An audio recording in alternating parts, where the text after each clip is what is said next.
A Guarda Revolucionária Islâmica, para muitos, parecia inabalável. Era o escudo do regime iraniano, uma força temida, cuja lealdade era dada como certa. As ameaças iranianas, com sua retórica inflamada e demonstrações de força, ecoavam pelo mundo, construindo uma imagem de poder indestrutível. Mas por trás dessa fachada de invencibilidade, algo se rompia. Uma revelação chocante começou a se espalhar pelos corredores da inteligência mundial. Membros da própria Guarda Revolução Islâmica estavam desertando, fugindo para o Afeganistão. Isso não era uma deserção comum. Era um sinal claro de um colapso profundo, uma rachadura na base daquele regime que parecia tão sólido. Fugir para o Afeganistão, um dos países mais perigosos e instáveis do mundo, não era uma escolha feita por covardia, mas por desespero. Indicava que a situação dentro da Guarda Revolucionária era tão insustentável que a incerteza e o perigo do Afeganistão eram preferíveis. Era a prova de que a imagem de lealdade fanática era, em grande parte, uma ilusão. O silêncio que o regime tentava impor sobre seus problemas internos não era um sinal de fraqueza, mas sim uma brutalidade oculta prestes a explodir. Para entender a gravidade dessa deserção, precisamos olhar para a Guarda Revolucionária Islâmica em si. Ela foi criada logo após a Revolução Islâmica de 1979, não para proteger o Irã como nação, mas para proteger o regime teocrático. Era uma força de elite, fanática em sua devoção aos ayatolás, e que se via como a verdadeira guardiã da revolução. Seus membros eram doutrinados com uma ideologia que os colocava acima das forças armadas regulares, com uma missão quase sagrada. O poder da Guarda Revolucionária era imenso. Ela não era apenas uma força militar, controlava vastas parcelas da economia iraniana, desde a construção até o petróleo, usando esses recursos para fortalecer ainda mais sua influência. Era a principal financiadora de grupos armados como o Hezbollah no Líbano e o Hamas na Palestina, estendendo o alcance do Irã por todo o Oriente Médio. Sua capacidade militar era impressionante, com um arsenal que incluía drones avançados, mísseis balísticos e uma sofisticada rede de espionagem cibernética. Não à toa, os Estados Unidos a classificaram como uma organização terrorista. A deserção para o Afeganistão foi o primeiro sinal visível de que algo estava terrivelmente errado dentro dessa estrutura que parecia tão coesa. Não era apenas uma questão de alguns indivíduos descontentes. Era um reflexo de uma desmoralização e desintegração que vinham de cima para baixo. O que levou a essa situação? A brutalidade do regime, a corrupção interna, a repressão implacável à própria população, tudo isso contribuía.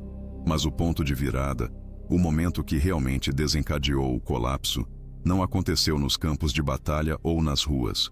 Começou em uma sala de reunião, onde decisões que mudariam o destino do Irã e do mundo foram tomadas. Antes de continuarmos, se inscreva no canal e nos diga nos comentários de onde você está assistindo.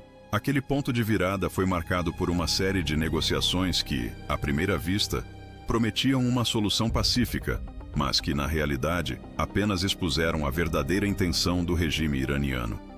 Durante meses, representantes dos Estados Unidos e do Irã se sentaram à mesa, primeiro em Omã, depois em Genebra, tentando costurar um acordo nuclear. A mediação de Omã era crucial, um esforço diplomático para evitar o pior. Os Estados Unidos, buscando evitar um conflito, apresentaram uma proposta que muitos consideraram generosa. Ofereceram ao Irã combustível nuclear enriquecido gratuitamente por uma década inteira, com a condição de que o Irã parasse completamente de enriquecer urânio em seu próprio território.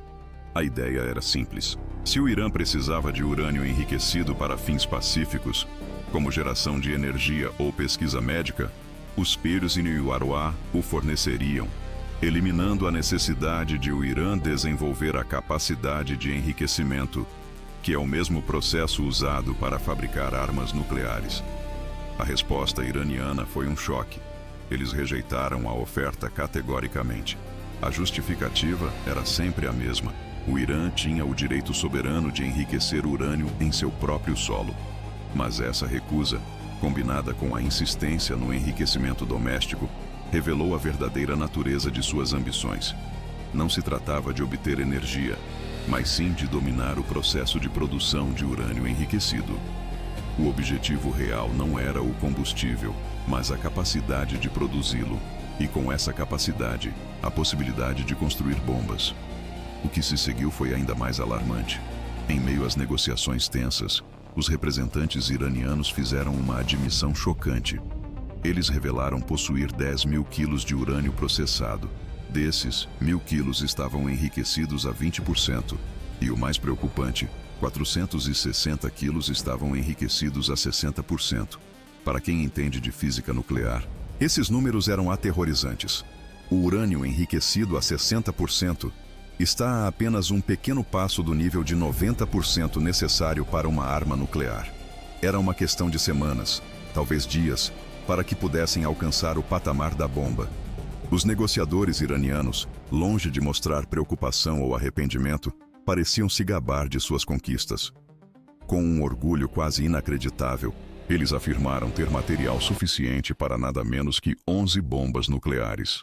E para adicionar insulto à injúria, eles se vangloriaram de terem enganado os fiscais da ONU, que supostamente monitoravam seu programa nuclear. Aquela revelação não era um pedido de desculpas, mas uma clara demonstração de que o Irã havia jogado com as regras, manipulado o sistema e, por fim, estava muito mais avançado em seu programa nuclear do que a comunidade internacional imaginava. As negociações, que já estavam em um fio, deterioraram-se rapidamente. O que começou como um diálogo diplomático transformou-se em um palco de intimidação. O Irã estava usando as conversas como um teatro, uma encenação elaborada para ganhar tempo. Cada dia gasto em discussões era um dia a mais que eles tinham para refinar seu programa nuclear, para aproximar-se ainda mais da linha de chegada de uma arma atômica. A paciência dos Estados Unidos e de seus aliados estava se esgotando, e a percepção de que a diplomacia havia falhado se tornava cada vez mais clara. A recusa em aceitar combustível gratuito e a revelação de um arsenal nuclear em potencial não deixavam dúvidas sobre a intenção do regime. O mundo estava diante de um Irã nuclear, e a resposta a essa ameaça não poderia ser apenas mais uma rodada de conversas. Diante da recusa iraniana em aceitar combustível nuclear gratuito, da admissão chocante de que possuíam material para 11 bombas nucleares e de sua postura abertamente agressiva, os Estados Unidos se viram em um dilema sem precedentes. Qual seria a resposta? Sanções econômicas mais severas? Uma nova rodada de negociações na ONU? Ou talvez uma ação diplomática ainda mais intensa? A comunidade internacional esperava uma dessas opções, as ferramentas tradicionais de contenção que haviam sido usadas repetidamente, sem sucesso duradouro. A resposta dos Inusaiba, no entanto, foi totalmente inesperada e decisiva. Não houve sanções adicionais, nem apelos à diplomacia da ONU. Em vez disso, os Estados Unidos optaram por uma ação militar direta e coordenada, um movimento que redefiniria a geopolítica do Oriente Médio. Em 28 de fevereiro de 2026, foi lançada a Operação Epic Fury pelos Estados Unidos, em uma colaboração impecável com Israel, que batizou sua parte da ofensiva como Operação Roaring Lion. Foi uma operação militar de proporções massivas, envolvendo todos os ramos das Forças Armadas Americanas: o Exército, a Marinha, os Fuzileiros Navais, a Força Aérea, a Força Espacial e até mesmo as tropas de reserva. Essa força combinada, integrada com as capacidades militares israelenses, formou uma coalizão poderosa e focada. A precisão da inteligência por trás dessa operação era assustadora. Durante meses, talvez anos, a cúpula do regime iraniano havia sido monitorada de perto. Cada movimento, cada reunião, cada horário e local de encontro dos líderes iranianos eram conhecidos pelos serviços de inteligência americanos e israelenses. Naquele dia fatídico, 28 de fevereiro de 2026, a inteligência se provou mortalmente precisa. 49 líderes iranianos, incluindo o próprio Ayatollah Ali, o líder supremo do país, foram mortos em uma única operação. O ataque foi executado com tal sincronia que atingiu esses alvos de alto valor enquanto eles estavam reunidos para o café da manhã. A surpresa foi total. a eficácia avassaladora. Não houve tempo para reagir, para se esconder ou para contra-atacar. A liderança do Irã foi decapitada em questão de minutos. A audácia e a precisão da operação chocariam o mundo, mas para aqueles que conheciam o histórico de Donald Trump, o comentário que ele faria mais tarde não surpreenderia. Cheguei nele antes que ele chegasse em mim. A frase, embora informal, carregava um peso enorme, referindo-se às inúmeras tentativas de assassinato e atos de terrorismo atribuídos a agentes iranianos contra interesses americanos e seus aliados ao longo dos anos. Era um aviso claro de que a paciência estratégica havia chegado ao fim. A Operação Epic Fury e Roaring Lion não foi uma investida indiscriminada. Foi uma cirurgia militar, projetada para desmantelar a cabeça da serpente, visando especificamente aqueles que orquestravam o programa nuclear e a rede de terror do Irã. A eliminação simultânea de tantos líderes, especialmente o Ayatollah Ali, o coração ideológico e político do regime, criou um vácuo de poder instantâneo e sem precedentes. A decisão de não optar por sanções ou diplomacia não foi tomada de ânimo leve. Ela veio da compreensão de que o regime iraniano havia demonstrado repetidamente sua falta de boa-fé, usando negociações como fachada para seus verdadeiros objetivos. A revelação de material para 11 bombas nucleares e a arrogância de seus negociadores deixaram claro que a única linguagem que eles entenderiam seria a da força decisiva. A operação foi um choque para o mundo, mas para os planejadores em Washington e Tel Aviv, era a única resposta viável para uma ameaça existencial. O tabuleiro de xadrez do Oriente Médio acabara de ser virado de cabeça para baixo. O mundo inteiro foi pego de surpresa. A notícia da Operação Epic Fury e Roaring Lion se espalhou como um incêndio, causando um choque global sem precedentes. Analistas de segurança, chefes de Estado e cidadãos comuns tentavam processar a audácia e a precisão da ação militar. Mas, se o mundo estava chocado, no Irã, o choque era de uma dimensão completamente diferente. Era um terremoto político, ideológico e militar que abalava as próprias fundações do regime. Em menos de 2 horas após o ataque coordenado, numa demonstração de reflexo condicionado ou de um plano de contingência desesperado, o Irã retaliou. Mísseis foram disparados contra bases americanas na região e alvos israelenses, numa tentativa de mostrar força e de responder à agressão. A fumaça ainda não tinha baixado do café da manhã fatal, e a resposta iraniana já estava em andamento, embora de forma desorganizada e ineficaz, comparada à precisão da ofensiva que acabavam de sofrer. O ministro das Relações Exteriores iraniano, visivelmente abalado, mas tentando manter uma fachada de controle, apareceu rapidamente na televisão estatal. Sua voz, embora firme, não conseguia esconder a tensão. Ele tentou minimizar o impacto do ataque, afirmando que a capacidade militar do Irã estava intacta e que novos comandantes já haviam sido prontamente colocados em posição para preencher as lacunas. Era uma tentativa desesperada de controlar a narrativa, de projetar uma imagem de resiliência e de continuidade. Mas a realidade nos bunkers e salas de comando iranianas era muito mais caótica. A contagem de comandantes mortos, no entanto, continuava a subir, derrubando a fachada de normalidade projetada pelo ministro. Não se tratava apenas do Ayatollah Ali, o líder supremo. A operação havia decapitado a Guarda Revolucionária Islâmica de forma cirúrgica. Um a um, os nomes dos generais, coronéis e figuras-chave da estrutura de comando eram confirmados como baixas.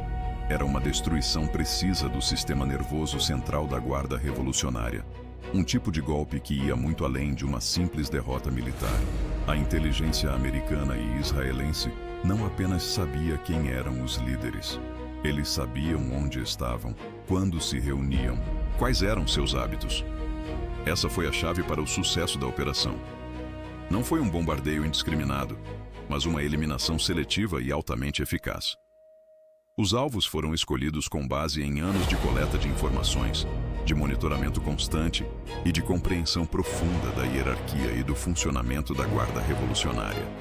O General Kane, em uma coletiva de imprensa alguns dias depois, confirmaria o que muitos já especulavam.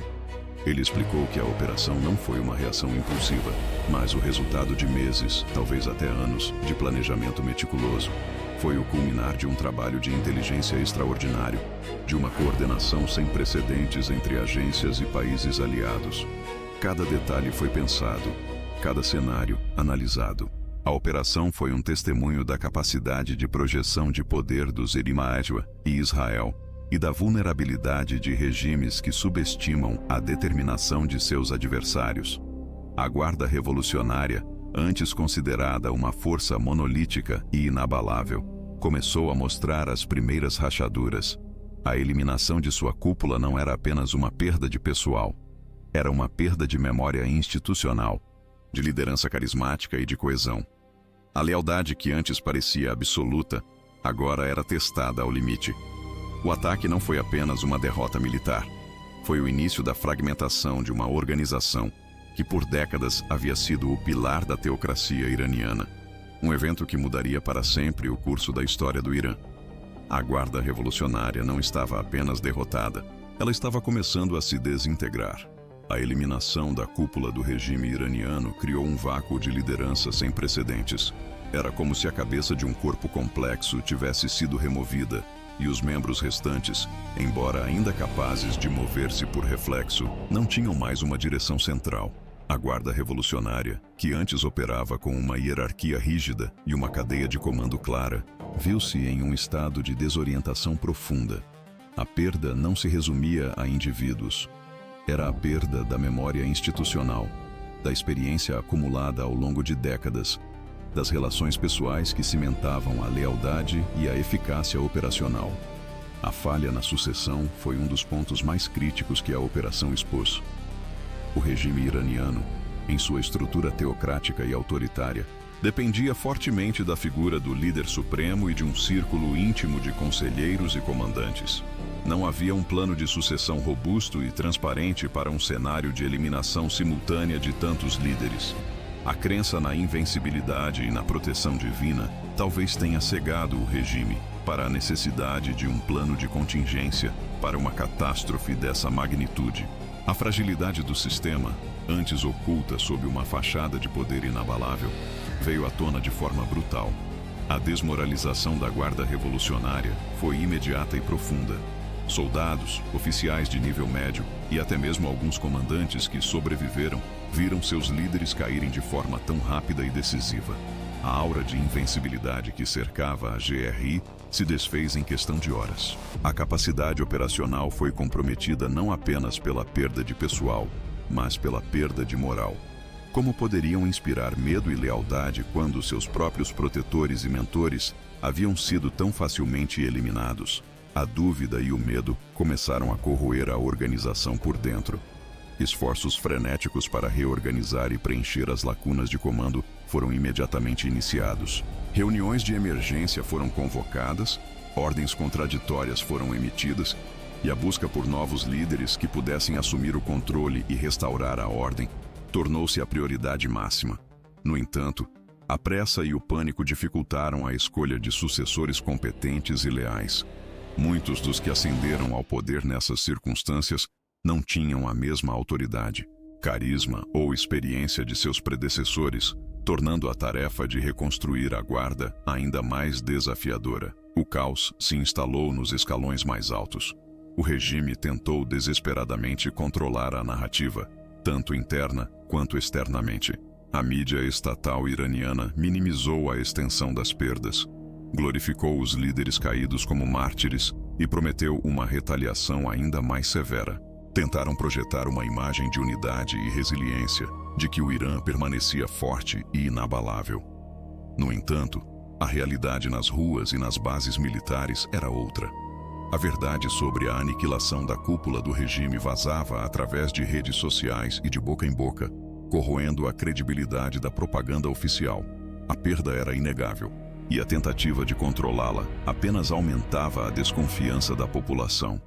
A pressão interna e externa aumentou exponencialmente.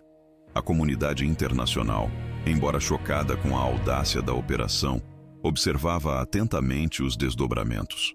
Muitos países, antes hesitantes em confrontar o Irã, Agora viam uma oportunidade para reavaliar suas políticas. Internamente, a população iraniana, que por décadas havia vivido sob a opressão da Guarda Revolucionária e do regime, começou a questionar abertamente a resiliência de seus líderes. Manifestações esporádicas, antes impensáveis, começaram a surgir em algumas cidades, um sinal claro do descontentamento crescente. O espectro de uma desintegração interna do regime começou a surgir como uma possibilidade real. A Guarda Revolucionária, que era o pilar da teocracia, estava fragmentada. Sem uma liderança clara, sem moral e com a confiança da população abalada, a capacidade do regime de manter o controle sobre o país diminuiu drasticamente. A ameaça de levantes populares, combinada com a pressão externa e a desorganização interna, colocava o Irã à beira de um precipício, com um futuro incerto e perigoso pela frente. A operação militar de 28 de fevereiro de 2026, com sua precisão cirúrgica e consequências devastadoras, marcou o fim de uma era para o regime iraniano. A percepção de invencibilidade que a Guarda Revolucionária Islâmica projetava por décadas desmoronou em questão de horas. Não era apenas a perda de líderes, mas a ruptura da mística que envolvia a teocracia iraniana. A imagem de um regime imune a ataques externos e capaz de controlar qualquer ameaça interna. Essa imagem, cultivada com tanto cuidado através de propaganda e repressão, foi pulverizada. O mundo testemunhou que o silêncio não significava fraqueza, mas sim um preparo meticuloso para uma resposta decisiva. Os abalos não se limitaram às fronteiras do Irã. Toda a rede de influência iraniana no Oriente Médio sentiu o impacto. Grupos como o Hezbollah no Líbano e o Hamas na Palestina, que dependiam fortemente do apoio financeiro, militar e ideológico de Teherã, viram-se em uma situação precária.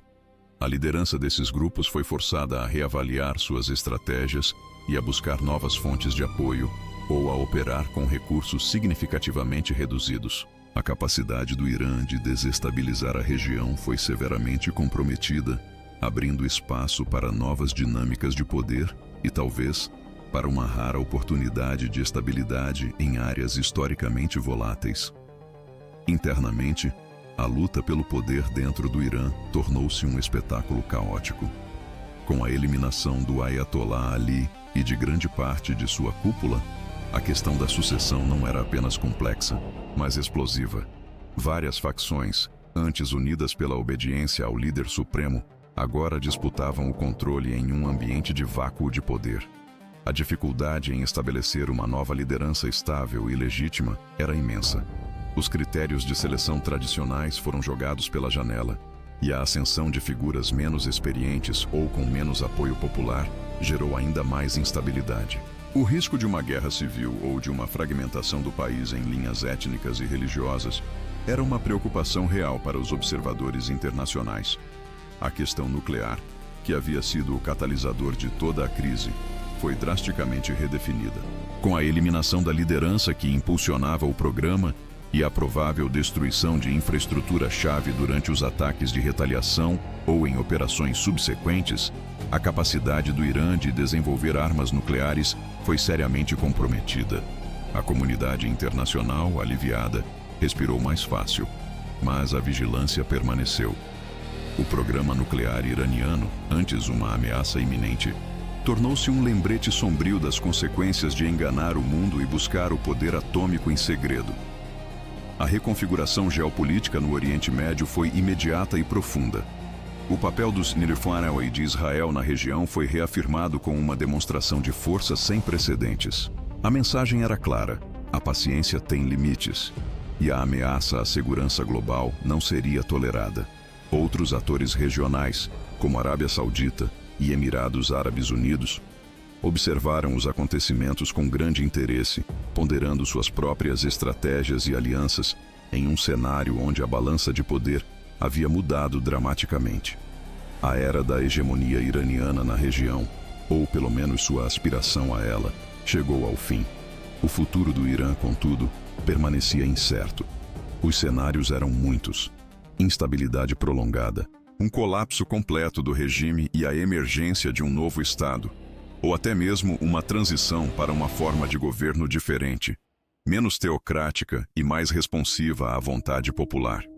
A população iraniana, que havia sofrido sob anos de sanções e repressão, agora tinha a oportunidade de moldar seu próprio destino, embora o caminho à frente fosse repleto de desafios. A esperança de uma mudança pacífica contrastava com a realidade de um país à beira da implosão. As lições aprendidas com a Operação Epic Fury e Roaring Lion ecoaram por todo o mundo.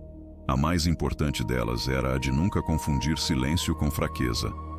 A capacidade de inteligência, o planejamento meticuloso e a coordenação militar mostradas pelos Iwad e Israel serviram como um aviso a qualquer nação que considerasse desenvolver um programa nuclear secreto ou apoiar o terrorismo. O custo de tal ambição, como o Irã descobriu de forma brutal, era a aniquilação de sua liderança e o risco de desintegração de seu próprio Estado. O arquivo Morto 015 seria lembrado não apenas como a história de um plano nuclear descoberto, mas como o dia em que a inteligência mundial redefiniu as regras do jogo.